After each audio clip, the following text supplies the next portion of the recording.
بسم اللہ الرحمن الرحیم الحمد للہ وکفی وسلام علی عبادہ الذین اصطفی اما بعد فاعوذ باللہ من الشیطان الرجیم بسم اللہ الرحمن الرحیم ما آتاکم الرسول فخذوہ وما نہاکم عنہ صدق اللہ العظیم اللہم صلی علی سیدنا محمد وعلی آل سیدنا محمد وبارک وسلم۔ دیکھیں تمام بھائی اور بہنوں اور قابل احترام دوستوں اور بزرگوں، شب برات کی رات آنے والی ہے، اور شب برات کی رات جب آنے والی ہے تو ہمیں شب برات کی رات سے اس رات کے بارے میں ہمیں علم ہونا چاہیے، جاننا چاہیے کہ شب برات کی حقیقت اور فضیلت کیا ہے۔ تو شب برات کی حقیقت اور فضیلت کا ثبوت ہم آپ کے سامنے بیان کرتے ہیں، اس وجہ سے کہ شعبان کا مہینہ شروع ہو چکا ہے۔ اس ماہ میں ایک مبارک رات آنے والی ہے جس کا نام شب برات ہے۔ چونکہ اس رات کے بارے میں بعض حضرات کا خیال یہ ہے کہ اس رات کی کوئی فضیلت قرآن و حدیث سے ثابت نہیں، اور اس رات میں جاگنا اور اس رات میں عبادت کو خصوصی طور پر باعث اجر و ثواب سمجھنا بے بنیاد ہے، بلکہ بعض حضرات نے اس رات میں عبادت کو بدعت سے بھی تعبیر کیا ہے۔ اس لیے لوگوں کے ذہنوں میں اس رات کے بارے میں مختلف سوالات پیدا ہو رہے ہیں، اس لیے اس کے بارے میں کچھ عرض کر دینا مناسب معلوم ہوا۔ اس سلسلے میں مختصر گزارش یہ ہے کہ میں آپ حضرات سے بار بار یہ بات عرض کر چکا ہوں کہ جس چیز کا ثبوت قرآن میں یا سنت میں یا صحابہ کرام کے آثار میں، تابعین بزرگان دین کے عمل میں نہ ہو، اس کو دین کا حصہ سمجھنا بدعت ہے۔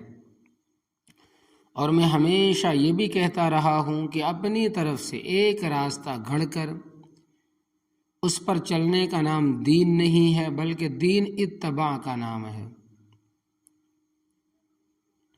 کس کی اتباع؟ حضور اقدس صلی اللہ علیہ وسلم کی اتباع، آپ کے صحابہ کرام کی اتباع، تابعین اور بزرگان دین کی اتباع۔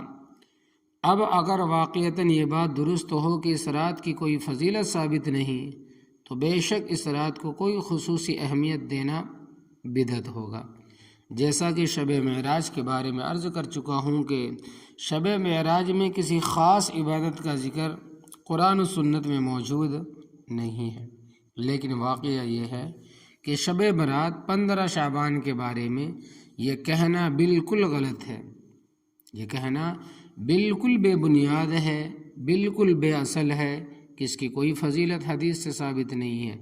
حقیقت یہ ہے کہ 10 صحابہ کرام رضی اللہ تعالی عنہ سے احادیث مروی ہے جن میں نبی کریم صلی اللہ علیہ وسلم نے اس رات کی فضیلت بیان فرمائی۔ ان میں سے بعض احادیث سند کے اعتبار سے بے شک کچھ کمزور ہیں، اور ان احادیث کے کمزور ہونے کی وجہ سے بعض علماء نے یہ کہہ دیا کہ اس رات کی فضیلت بے اصل ہے، لیکن حضرات محدثین اور فقہاء کا یہ فیصلہ ہے کہ اگر ایک روایت سند کے اعتبار سے کمزور ہو لیکن اس کی تائید بہت سی احادیث سے ہو جائے تو اس کی کمزوری دور ہو جاتی ہے۔ اور جیسا کہ میں نے عرض کیا کہ 10 صحابہ کرام سے اس کی فضیلت میں روایات موجود ہے، لہٰذا جس رات کی فضیلت میں 10 صحابہ کرام سے روایت مروی ہو، اس کو بے بنیاد اور بے اصل کہنا بالکل غلط ہے۔ چنانچہ ایک روایت میں آتا ہے کہ اس رات میں اللہ تبارک و تعالیٰ اتنے انسانوں کی مغفرت فرماتے ہیں جتنے قبیلے بنو کلب کی بکریوں کے جسم پر بال ہیں۔ امت مسلمہ کی جو خیر القرون ہیں، یعنی صحابہ کرام کا دور، تابعین کا دور، تبع تابعین کا دور، اس میں بھی اس رات کی فضیلت سے فائدہ اٹھانے کا اہتمام کیا جاتا رہا ہے۔ لوگ اس رات کے اندر عبادت کا خصوصی اہتمام کرتے رہے ہیں، لہٰذا اس کو بدعت کہنا یا بے بنیاد اور بے اصل کہنا، غلط کہنا درست نہیں۔ صحیح بات یہ ہے کہ یہ فضیلت والی رات ہے اور اس رات میں جاگنا، اس میں عبادت کرنا باعث اجر و ثواب ہے اور اس کی خصوصی اہمیت ہے۔ شب برات کی خاص عبادت کیا ہے؟ البتہ یہ بات درست ہے کہ اس رات میں عبادت کا کوئی خاص طریقہ مقرر نہیں، فلاں طریقے سے عبادت کی جائے۔ جیسے بعض لوگوں نے اپنی طرف سے ایک طریقہ گھڑ کر یہ کہہ دیا کہ شب برات میں اس خاص طریقے سے نماز پڑھی جاتی ہے، مثلا پہلی رکعت میں فلاں صورت اتنی مرتبہ پڑھی جائے، دوسری رکعت میں فلاں صورت اتنی مرتبہ پڑھی جائے، وغیرہ وغیرہ۔ اس کا کوئی ثبوت نہیں ہے، یہ بالکل بے بنیاد بات ہے۔ بلکہ نفلی عبادات جس قدر ہو سکے، جتنا ہو سکے، جیسا ہو سکے وہ اس رات میں انجام دی جائے۔ نفلی نمازیں، قرآن کریم کی تلاوت کریں، ذکر کریں، تسبیح پڑھیں، دعائیں کریں، یہ ساری عبادتیں توبہ استغفار کریں اس رات میں کی جا سکتی ہے، لیکن کوئی خاص طریقہ ثابت اس رات میں عبادت کرنے کی بالکل بھی نہیں ہے۔ اسی طرح شب برات میں قبرستان جانا، اس رات میں ایک اور عمل ہے جو ایک روایت سے ثابت ہے، وہ یہ کہ نبی کریم صلی اللہ علیہ وسلم جنت البقیع میں تشریف لے گئے۔ اب چونکہ حضور اس رات میں جنت البقیع تشریف لے گئے تھے، اس لیے مسلمان اس بات کا اہتمام کرنے لگے کہ شب برات میں قبرستان جایا جائے۔ لیکن فرماتے ہیں کہ جو حضرت مفتی محمد شفیع صاحب رحمۃ اللہ علیہ ایک بڑی کام کی بات بیان فرمایا کرتے تھے کہ ہمیشہ یاد رکھنی چاہیے ہر مسلمان کو۔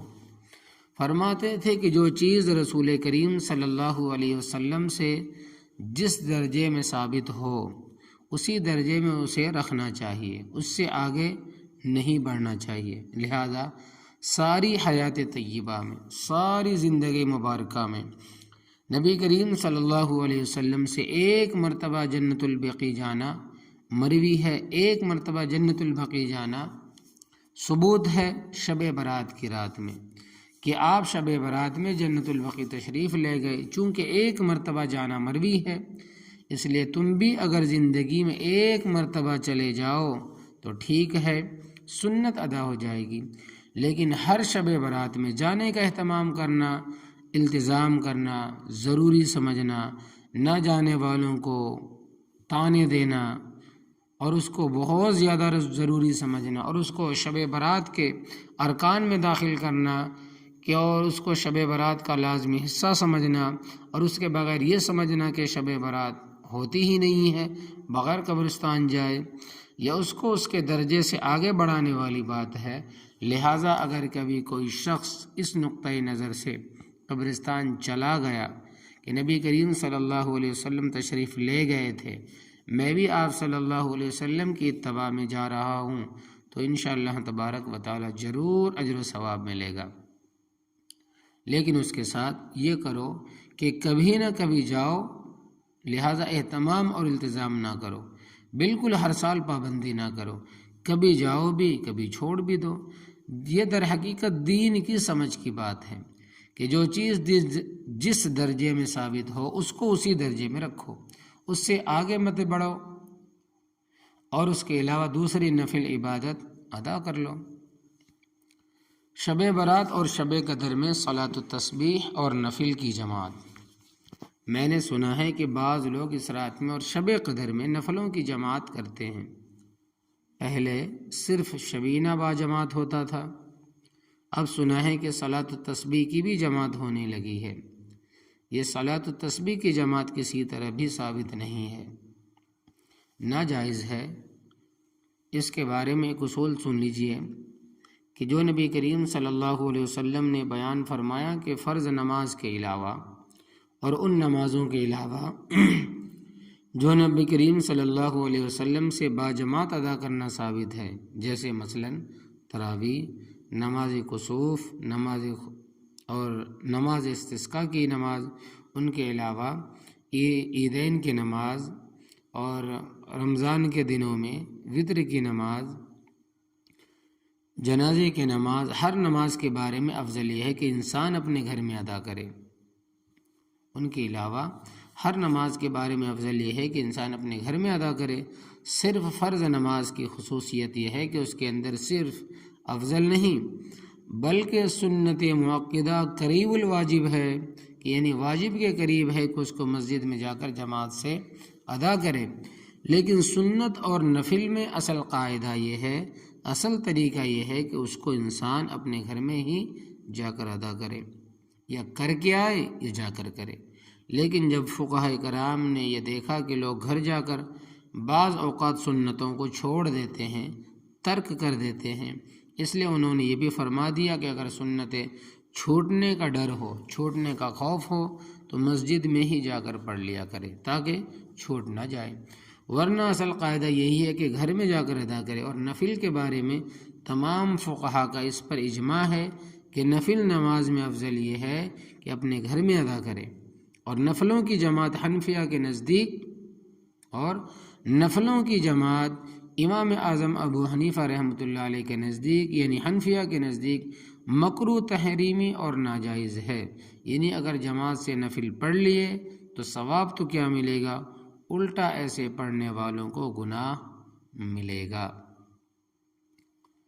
اسی طرح فرض نماز جماعت کے ساتھ اور نوافل تنہائی میں۔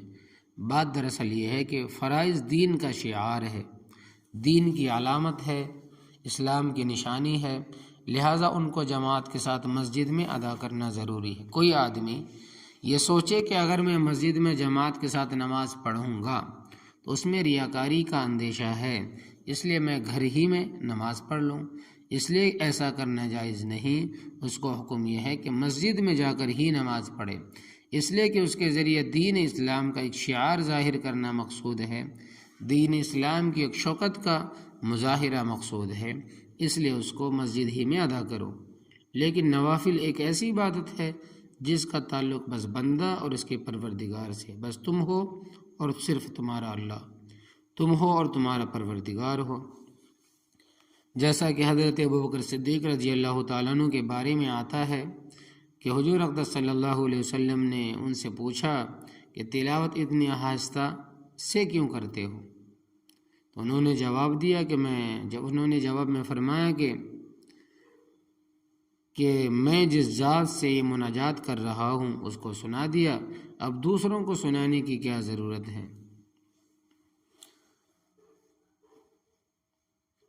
اسمعت ما نجیت من نجیت۔ لہذا نفل عبادت کا تو حاصل یہ ہے کہ وہ ہو اور اس کا پروردگار ہو، کوئی تیسرا شخص درمیان میں حائل نہ ہو۔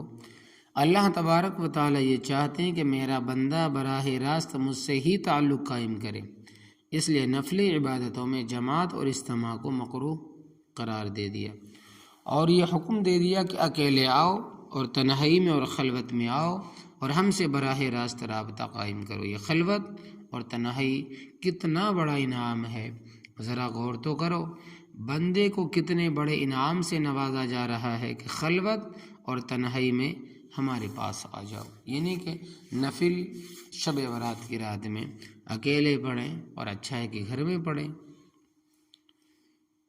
کونے پہ پڑھیں۔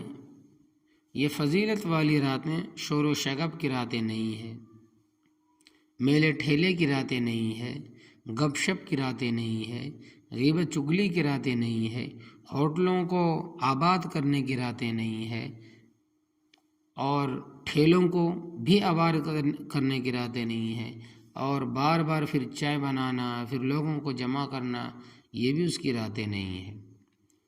یہ اجتماع کی راتیں نہیں، بلکہ یہ راتیں اس لیے ہیں کہ گوشہ تنہائی میں بیٹھ کر، کونے میں بیٹھ کر، اکیلے بیٹھ کر تم اللہ تبارک و تعالیٰ کے ساتھ تعلقات استوار کر لو، تعلقات سنوار لو، اور تمہارے اور اس کے درمیان کوئی بھی حائل نہ ہو۔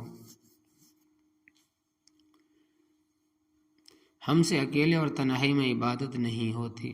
لوگ یہ عذر کرتے ہیں کہ اگر تنہائی میں عبادت کرنے بیٹھتے ہیں تو نیند آ جاتی ہے، مسجد میں شبینہ اور روشنی ہو جاتی ہے، اور ایک ضم غفیر ہوتا ہے جس کی وجہ سے نیند پر قابو پانے میں آسانی ہو جاتی ہے۔ ارے اس پر یقین کرو کہ اگر تمہیں چند لمحات گوشہ تنہائی میں اللہ تبارک و تعالیٰ سے ہم کلام ہونے کے میسر آ گئے تو وہ چند لمحات اس ساری رات سے بدر جہاں بہتر ہے کہ تم نے جو میلے میں گزاری، اس لیے کہ تنہائی میں جو وقت گزارا وہ سنت کے مطابق گزارا، اور میلے میں جو وقت گزارا وہ خلاف سنت گزارا۔ وہ رات اتنی قیمتی نہیں جتنے وہ چند لمحات قیمتی ہے جو آپ نے اخلاص کے ساتھ، ریا کے بغیر، دکھاوے کے بغیر گوشہ تنہائی میں آپ نے گزار لیے۔ میں ہمیشہ کہتا رہا ہوں کہ اپنی عقل کے مطابق کام کرنے کا نام دین نہیں ہے، اپنی عقل کے مطابق کام کرنے کا نام دین نہیں، اپنا شوق پورا کرنے کا نام دین نہیں، بلکہ ان کے کہنے پر عمل کرنے کا نام دین ہے، ان کی پیروی اور اتباع کا نام دین ہے۔ کن کی؟ نبی کریم صلی اللہ علیہ وسلم کی۔ یہ بتاؤ کہ اللہ تبارک و تعالی تمہارے گھنٹے شمار کرتے ہیں کہ تم نے مسجد میں کتنے گھنٹے گزارے، وہاں گھنٹے شمار نہیں کیے جاتے، وہاں تو اخلاص دیکھا جاتا ہے۔ اگر چند لمحات بھی اخلاص کے ساتھ اللہ تبارک و تعالیٰ کے ساتھ رابطے میں بزرگوں میسر آ گئے تو وہ چند لمحات ہی انشاءاللہ تبارک و تعالیٰ بیڑا پار کرنے کے لیے کافی ہے۔ لیکن اگر آپ نے عبادت میں کئی گھنٹے گزار دیے مگر سنت کے خلاف گزارے تو اس کا کچھ بھی حاصل حصول نہیں ہے۔ اسی طرح لوگ پوچھتے ہیں کہ عورتوں کی جماعت کا مسئلہ ہے۔ مسئلہ یہ ہے کہ عورتوں کی جماعت پسندیدہ نہیں ہے، چاہے وہ فرض نماز کی جماعت ہو یا سنت کی ہو یا نفل کی ہو، اس لیے کہ اللہ تبارک و تعالیٰ نے عورتوں کو یہ حکم فرما دیا کہ اگر تمہیں عبادت کرنی ہے تو تنہائی میں کرو، جماعت عورتوں کے لیے پسند نہیں۔ جیسا کہ میں عرض کیا کہ دین اصل میں شریعت کے اتباع کا نام ہے۔ اب یہ مت کہو کہ ہمارا تو اس طرح عبادت کرنے کو دل چاہتا ہے، اس دل کے چاہنے کو چھوڑ دو، اس لیے کہ دل تو بہت ساری چیزوں کو چاہتا ہے اور صرف دل چاہنے کی وجہ سے کوئی چیز دین میں داخل نہیں ہو جاتی۔ جس بات کو رسول اللہ صلی اللہ علیہ وسلم نے پسند نہیں کیا اس کو محض دل کی چاہنے کی وجہ سے نہیں کرنا چاہیے۔ اسی طرح بہرحال یہ شب برات الحمدللہ فضیلت کی رات ہے، اور اس رات میں جتنی عبادت کی توفیق ہو اتنی عبادت کرنی چاہیے۔ باقی جو اور فضولیات اس رات میں حلوہ وغیرہ، مانڈے وغیرہ پکانے کی شروع کر لی گئی ہے ان کو بیان کرنے کی ضرورت نہیں، اس لیے کہ شب برات کا حلوے سے کوئی تعلق نہیں۔ اصل بات یہ ہے کہ شیطان ہر جگہ اپنا حصہ لگا لیتا ہے۔ اس نے سوچا کہ اس شب برات میں مسلمانوں کے گناہوں کی مغفرت کی جائے گی، چنانچہ ایک روایت میں آتا ہے کہ اس رات میں اللہ تبارک و تعالی اتنے انسانوں کی مغفرت فرماتے ہیں جتنے قبیلے بنو کلب کی بکریوں کے جسم کے اوپر بال ہوتے ہیں۔ شیطان نے سوچا اگر اتنے سارے آدمیوں کی مغفرت ہو گئی پھر تو میں لٹ گیا، برباد ہو گیا، میں نے جو اتنی محنت کی اس کے پیچھے، اور یہ مغفرت کرا لے گا تو ساری زندگی کی گناہ اس کے معاف ہو جائیں گے۔ اس لیے اس نے اپنا حصہ لگا دیا، چنانچہ اس نے لوگوں کو یہ سکھا دیا کہ شب برات آئے تو حلوہ پکایا کرو۔ ویسے تو سارے سال کے کسی دن بھی حلوہ پکانا جائز اور حلال ہے، کبھی بھی آپ پکا لیں، ہر دن کے لیے جائز اور حلال ہے۔ جس شخص کا جب دل چاہے پکا کر کھائے، لیکن شب برات سے اس کا کیا تعلق؟ نہ قرآن میں اس کا ثبوت ہے، نہ حدیث میں اس کے بارے میں کوئی روایت ہے، نہ صحابہ کے آثار، نہ تابعین کے عمل میں اور بزرگان دل کے عمل میں کہیں اس کا کوئی تذکرہ ہے ہی نہیں۔ لیکن شیطان نے لوگوں کو حلوہ پکانے میں لگا دیا، چنانچہ سب لوگ پکانے اور کھانے میں لگ گئے۔ اب یہ حال ہے کہ عبادت کا اتنا اہتمام نہیں جتنا اہتمام حلوہ پکانے کا ہے۔ اسی طرح ایک اور چیز ہے کہ 15 شعبان کا روزہ۔ ایک مسئلہ، شب برات کے بعد والے دین یعنی 15 شعبان کے روزے کا ہے، اس کو بھی سمجھ لینا چاہیے کہ وہ یہ کہ سارے ذخیرہ حدیث میں اس روزے میں صرف ایک روایت میں ہے کہ شب برات کے بعد والے دن روزہ رکھو، لیکن یہ روایت ضعیف ہے، لہذا اس روایت کی وجہ سے خاص اس 15 شعبان کے روزے کو سنت یا مستحب قرار دینا بعض علماء کے نزدیک درست نہیں۔ البتہ پورے شعبان کے مہینے میں روزہ رکھنے کی فضیلت ثابت ہے۔ یکم شعبان سے 27 شعبان تک روزہ رکھنے کی فضیلت ثابت ہے، لیکن 28 اور 29 شعبان کو نبی کریم صلی اللہ علیہ وسلم نے روزہ رکھنے سے منع فرمایا ہے کہ رمضان سے 1-2 روز پہلے روزہ مت رکھو، تاکہ رمضان کے روزوں کے لیے انسان نشاط کے ساتھ تیار رہے۔ لیکن یکم شعبان سے 1 شعبان سے 27 شعبان تک ہر دن روزہ رکھنے میں فضیلت ہے۔ دوسرے یہ کہ 15 تاریخ ایام بیز میں سے بھی ہے، اور حضور اقدس صلی اللہ علیہ وسلم اکثر ہر ماہ کے ایام بیز میں 3 دن روزہ رکھا کرتے تھے، یعنی کہ 15، 13، 14 اور 15 تاریخ کو رکھتے تھے۔ لہذا اگر کوئی شخص ان 2 وجہ سے 15 تاریخ کا روزہ رکھے، ایک اس وجہ سے کہ یہ شعبان کا دن ہے، اور دوسرے اس وجہ سے کہ یہ 15 تاریخ ایام بیز میں داخل ہے، اگر اس نیت سے روزہ رکھ لے تو انشاءاللہ تبارک و تعالی موجب اجر و ثواب ہوگا۔ لیکن خاص 15 تاریخ کی خصوصیت کے لحاظ سے اس روزے کو سنت قرار دینا بعض علماء کے نزدیک درست نہیں ہے۔ اسی وجہ سے اکثر فقہائے کرام نے جہاں مستحب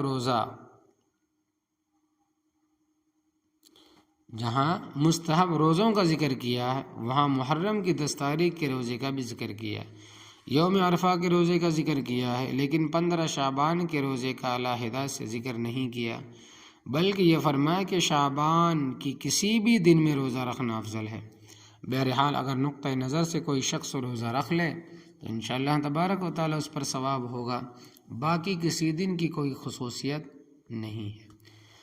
جیسا کہ میں نے پہلے عرض کیا تھا کہ ہر معاملے کو اس کی حد کے اندر رکھنا ضروری ہے، ہر چیز کو اس کے درجے کے مطابق رکھنا ضروری ہے۔ دین اصل میں حدود کی حفاظت ہی کا نام ہے، اپنی طرف سے عقل لڑا کر آگے پیچھے کرنے کا نام دین نہیں۔ لہٰذا اگر ان حدود کی رعایت کرتے ہوئے کوئی شخص روزہ رکھے تو بہت اچھی بات، انشاءاللہ تبارک و تعالی اس پر اجر و ثواب ملے گا، لیکن اس روزے کو باقاعدہ سنت قرار دینے سے پرہیز کرنا چاہیے۔